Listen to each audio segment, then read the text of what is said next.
Hey, so I wanted to share a little experiment that I did. Since I've been trying to crank out as much food as possible, I have been running my dehydrator simultaneously with my freeze dryer. Freeze dryer batches on average for meals run about 24 hours, as opposed to my dehydrator on average for meals about 8 hours. And I have a 9-tray dehydrator versus a 4-tray freeze dryer. So I can crank out quite a bit more volume in the dehydrator and much faster. So what I did for this experiment is I weighed out 3 cups of skillet lasagna. This is a recipe I have been dehydrating for over 10 years.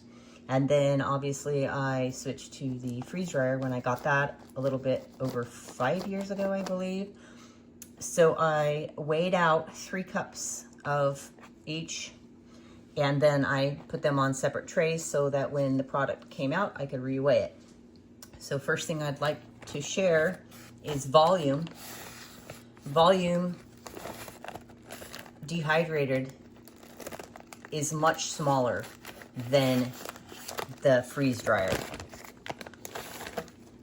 So I will show you side by side. The dehydrated version, takes up much less volume. Another thing worth noting is the side version. You can see the freeze dried it might not look like a huge difference here, but trust me, it is. You can see the freeze dried version is just super, maxed out puffy. This is pretty skinny. Another thing interesting to note is my 3 cups of skillet lasagna dehydrated comes out to exactly 7.0 ounces processed, and my freeze-dried version comes out to 5.9 ounces processed. I did this experiment a few times with other food items, and it's actually quite different. With like fruit and veg is a huge difference. I just didn't document it, so next time I will do a comparison very similar to this to show you that there is quite a difference in weight. So for my recipe, I did not calculate the calories and do all that this time. I'm getting ready to hike the PCT in a week, so this is just a quickie. My recipe is just lasagna noodles cut into bite-sized pieces with a bolognese, ricotta, mozzarella, and Parmesan cheese.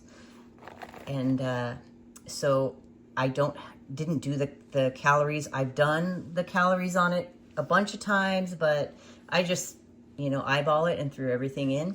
So, but at the end of the day, this has the same amount of calories as this, but this only weighs 5.9 ounces. Another thing worth noting is that dehydrated food takes a lot more fuel to rehydrate. Like this is going to take boiling, if not super crazy hot water, and a long rehydration time, and possibly another round. What I do with hard to rehydrate meals, dehydrated, is I start this as a cold soak. So I would put maybe like half a cup of, room temp or river water, whatever, filtered water in here, and let it chill out while I'm setting up camp. And then I will boil my water for the rest of it it'll already be kind of soft. It'll be working its little magic there while I'm setting up camp. Worth noting, the freeze-dried version would hydrate with cold water easily, but obviously if you want a warm meal, you're going to need warm water. So there's no need to pre-soak this. That's just not necessary at all. So we have the weight savings here, but we need to account that it's going to take less fuel as well. I could easily do that method with the cold water here and just maybe heat up a teeny tiny bit of hot to warm it up if I wanted to save fuel. One other cool thing I wanted to point out, anyone was interested in making skillet lasagna, is a long time ago, it was my friend Trish's birthday, so I packed out some of this for her and myself and my husband in the backcountry in Yosemite.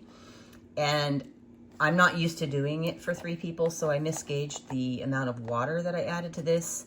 And it ended up being a very happy accident because we had this delicious, hearty lasagna soup, and it was absolutely delicious. So ever since that has happened, I keep that in mind, and there's oftentimes I will purposely make this as a soup. Other times I will want it in more of like a lasagna casserole texture. So that's just another added bonus to this meal in particular, is it's really, really great as a soup. There it is.